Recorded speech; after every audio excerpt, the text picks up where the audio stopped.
రోజుల నుంచి జరుగుతున్న గొర్రెల దొంగతనం క్యాటిల్ కి సంబంధించి మనకి నల్గొండ, సూర్యాపేట, రాచకొండ సరౌండింగ్ ఏరియాస్ అన్నింటిలో కూడా చాలా వరకు ఈ అఫెన్సెస్ అనేవి రిజిస్టర్ అవుతున్నాయి.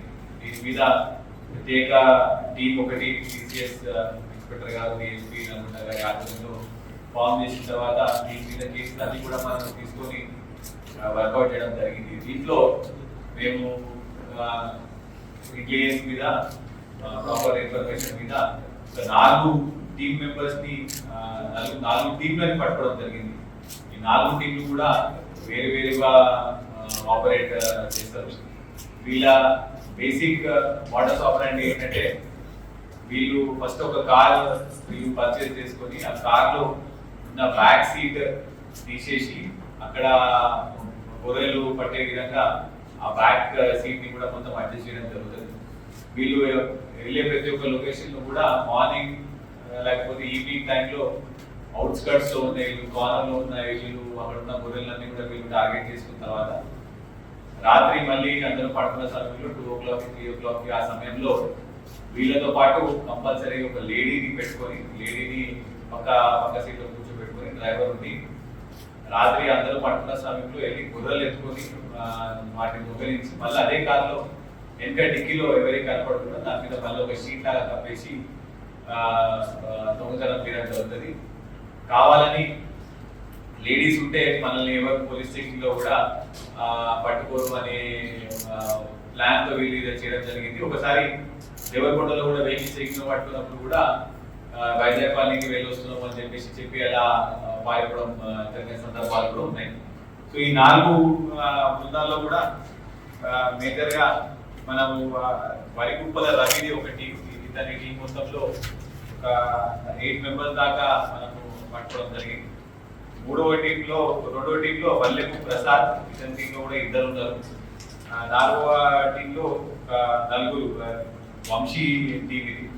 వీళ్ళందరి దగ్గర నుంచి మనము టోటల్ గా 200 వరకు గొర్రెలు వీళ్ళు దొంగతనం చేసినట్టు మనకి వీళ్ళ ఇంట్రాగేషన్ మనకి తెలిసింది. వీళ్ళందరినీ కూడా మనం ఇప్పుడు జ్యుడిషియల్ రిమాండ్ కి పంపడం జరుగుతుంది. మొత్తం కలిపి 26 ఎఫ్ఐఆర్స్ రిజిస్టర్ అయిన దీనికి సంబంధించి మన నల్గొండ జిల్లాలోనే 16 కేసులు వస్తున్నాయి. మిగతా 10 కేసులు కూడా వేరు జిల్లాల్లో రిజిస్టర్ అయినాయి. అన్నిటికన్నా ముఖ్యమైనది ఏంటంటే, ఒక టీంని కరెక్ట్ గా వాళ్ళు దొంగతనం చేయబోతున్న సమయంలో పట్టుకోవడం జరిగింది. వాళ్ళ మీద కూడా మనం గ్యాంగ్ కేసు అనేది మనము రిజిస్టర్ చేయడం జరిగింది. సంపంగి వెంకటేష్, సంపంగి శారద అండ్ వినోద్, వీళ్ళందరూ కూడా నల్గొండకి సంబంధించిన వారు. నల్గొండలో లాస్ట్ ఇయరే వాళ్ళ మీద 20 కేసులు ఉంటే మళ్ళీ వాళ్ళందరూ రిమాండ్ పంపడం జరిగింది. వాళ్ళు మళ్ళీ నల్గొండలో ఉంటే మళ్ళీ మాకు ఇబ్బంది అని చెప్పేసి ఏపీకి షిఫ్ట్ అయ్యారు. 1 year గ్యాప్ ఇచ్చిన తర్వాత మళ్ళీ ఆఫెన్స్ చేసే సమయంలో కూడా మనం వాళ్ళని దానికి కావాల్సిన సామాన్లతో పాటు మనం పట్టుకొని వాళ్ళ మీద గ్యాంగ్ కేసు కూడా రిజిస్టర్ చేయడం జరిగింది. మొత్తం మీద మనం ఇవాళ 16 మందిని ఆల్రెడీ కటకుల్లో 4 అరెస్ట్ అయినారు.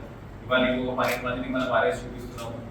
ప్రాపర్టీ కూడా ఒక 2,40,000 వరకు కూడా మనము ప్రాపర్టీ అనేది రికవర్ చేయడం జరిగింది. గొర్రెలు కూడా 22 గొర్రెలు లైవ్ గా పట్టుకోవడం జరిగింది. అయితే వీళ్ళు ఎక్కడ కూడా డౌట్ రాకుండా గొర్రెలను దొంగతనం చేసిన తర్వాత హైదరాబాద్ లో లేడీస్ ద్వారానే నార్మల్ మార్కెట్ లోనే నార్మల్ ప్రైస్ కి అమ్మడం జరుగుతుంటే, అందుకని ఎక్కడ కూడా ఎవరికి డౌట్ రాకుండా వీళ్ళు కావాలని ఉమెన్ ని కూడా వాళ్ళ గ్యాంగ్ లో పెట్టుకోవడం జరిగింది. సో దీనికి సంబంధించి మనం మీకు చెప్పినట్టు ఇప్పుడు దాకా మొత్తం 26 కేసెస్ రిజిస్టర్ చేసినాం. ఇదంతా కూడా మన సిసిఎస్ ఇన్స్పెక్టర్ గారు, డిఎస్పీ గారు, హెడ్ కానిస్టేబుల్ విష్ణు, ఎస్ఐ గారు అందరూ కూడా కలిసికట్టుగా కోఆర్డినేటర్తో మొత్తం ఆపరేషన్ చేయడం జరిగింది. 4 గుంటాలు మనం ఇవాళ పట్టుకొని వాళ్ళందరూ రిమాండ్ జరుగుతుంది. ఇది లాస్ట్ 6 months నుంచి జరుగుతున్నాయండి. మనకి ఓన్లీ మన నల్గొండకి అని కాకుండా హైవేలో ఉన్న ఏరియాస్ అన్నింటిలో కూడా వీళ్ళు చాలా వరకు ప్లాన్ చేయడం జరిగింది. సూర్యాపేటలో 6 కేసెస్ ఉన్నాయి, నల్గొండలో 16 కేసులు ఉన్నాయి, కడతాల్లో ఉన్నాయి, బాలానగర్లో పోలీస్ స్టేషన్లు ఉన్నాయి, భువనగిరి, పాటిషరి, తుర్కపల్లి, యాచారం, పొత్తూరు అన్ని ప్లేసెస్లో కూడా వీళ్ళు ఈ దొంగతనాలు చేయడం జరిగింది. సెక్షన్ 9 టీంలు కమాండ్ దొంగతనం కేసు కింద మనం కట్టాము. మరి 4 టీంలు కమాండ్ చేస్తారా? కమాండ్ చేస్తే ఎక్కడ కలిసి లేదండి, 4 టీంలన్నీ కూడా వీళ్ళు ఏదో ఒక సమయంలో వీళ్ళు పరిచయం ఉన్నది, కానీ ఎవరి ఆపరేషన్ వాళ్ళది, ఎవరి మనీ వాళ్ళది. ఈ కార్లు ఎక్కడివి సార్ వీళ్ళు? కార్లన్నీ కూడా వీళ్ళు ఇప్పుడు దీన్ని అమ్మిన తర్వాత వచ్చిన డబ్బులతో కార్లు పర్చేజ్ చేయడం, లేకపోతే కార్లు రెంట్కి తీసుకోవడం, ఇట్లాంటివి చేసినాం. మీకు కార్లు కూడా విజువల్ చూపిస్తాము. వెనక వ్యాక్సిన్ మొత్తం తీసేసి అక్కడ గొర్రెలు పెట్టడం జరుగుతుంది.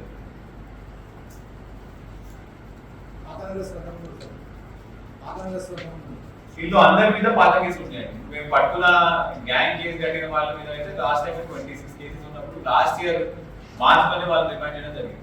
వాళ్ళు మళ్ళీ ఈసారి వాళ్ళ సామాన్లను తీసుకుని అఫెన్స్ చేయడానికి రెడీగా వచ్చినారు. సార్ మేకలు ఒక్కటేనా ఇంకేమన్నా? మేకలు, గొర్రెలు.